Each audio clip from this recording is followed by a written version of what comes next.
Hi guys, the conditions tonight are very windy. It's been like this for a few hours and it's still quite gusty at this hour. There's drifting snow, there's blowing snow on Highway 2, making for dangerous driving conditions. It's quite treacherous and could still be like this for a few more days. For days, the snow has been the problem along US 2 heading to Skykomish.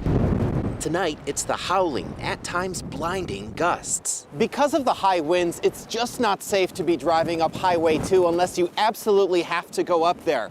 Trees have been toppling over, in some cases bringing down power lines. We were able to speak with someone up in Bering over the phone. I've got trees snapping pretty much all around, and we're just all trying to stay warm and survive. Yesterday, Daniel Woodford worried some of his neighbors in his community of Bering were within hours of running out of essential supplies. Today, a convoy of help arrived. A group of people who live in the area bought thousands of dollars worth of food, fuel, and water, and then went door to door delivering as much as they could. Do you think there will be enough supplies to get people through the next few days? Not a guarantee. I stopped in tonight, and they did have some stuff, but there's stuff they're already out of. They were really low on water, gasoline, propane, very essential items like that. Sky Valley Fire says crews responded to calls for help from trapped residents in Index, car accidents, and multiple calls of power lines down. The department says given current conditions, more power outages are all but definite. It's going to be a week before we have power, I would guess.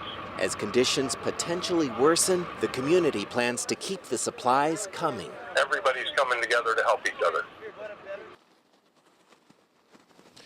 King County says first responders and volunteers have been doing welfare checks up in the Skykomish area today. They say there's food and water donations available at the Bering Fire Hall and at the Skykomish Food Bank. They say some of their first responders and volunteers have also been able to deliver some of that food and water to people who are not able to get out of their homes to go pick some of that up.